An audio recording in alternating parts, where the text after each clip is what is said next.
Hola, buenas a todos y todas. En el experimento anterior hemos visto cómo hemos podido ser capaces de dar propiedades fluorescentes a diferentes materiales, en nuestro caso era un huevo, ¿vale? Hemos explicado que era un fenómeno cuántico en el cual los electrones del huevo, de la tinta fluorescente del huevo, eran capaces de saltar a niveles superiores gracias a absorber la luz ultravioleta y luego emitían luz. Vamos a ver ahora otra manera de dar energía a los materiales. He traído para ello sal de casa, sal de cocinar, cloruro sódico, y vamos a ver cuál es el color de este material. Si le damos con calor, vemos que emiten un color anaranjado, ¿vale? Las sales tienen metales que son capaces de absorber energía que le damos en forma de calor y emitir color visible. En este caso el sodio nos da ese color anaranjado.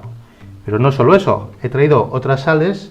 Esta es una sal de cobre, ¿vale? Es acetato de cobre, y en este caso lo que vamos a ver es qué color nos da el cobre. Tomamos una muestra, no importa que se nos caiga un poquitín, y le damos, y fijaros, ahora el color es de llama verde, ¿eh? El color es verde, ¿vale? El cobre absorbe la energía que le damos y nos da este color verdoso. Dejadme que limpie un poquitín. Y para finalizar, he traído una sal que es muy parecida a la que usamos en casa, pero en lugar de sodio, tenemos litio. Es cloruro de litio. Y ahora vamos a ver cómo sale este color. Si os fijáis, el color en este caso es mucho más rojizo. De esta manera, si os fijáis, podemos obtener, combinando el color de diferentes metales, podemos obtener diferentes colores.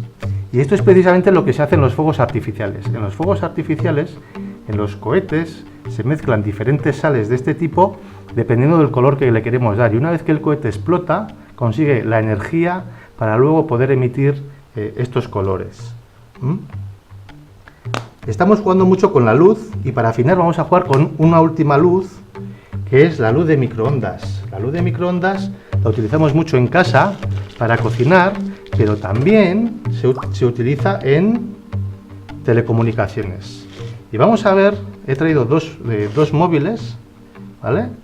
Aquí tenemos los dos móviles, y voy a llamar de uno al otro. Todos sabemos lo que va a ocurrir. Va a salir una señal del móvil que está llamando, va a recibir esa señal del otro móvil y oímos la señal, ¿vale? Pero ¿qué ocurre si ahora lo que hacemos es introducir este móvil al cual voy a llamar dentro de una caja metálica? La cierro y ahora desde mi móvil voy a realizar la llamada.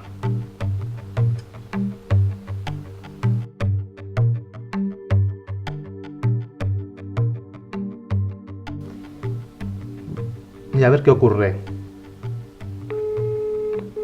La señal parece... El teléfono al que llama está apagado o fuera de cobertura. Pero ahora ha dado señal, pero no, estaba intentando llamar, pero el móvil está apagado, no en realidad que esté apagado, sino que es la caja metálica la que impide que entre la señal de la telecomunicación de microondas que estamos utilizando en este caso. ¿Qué es lo que está ocurriendo aquí?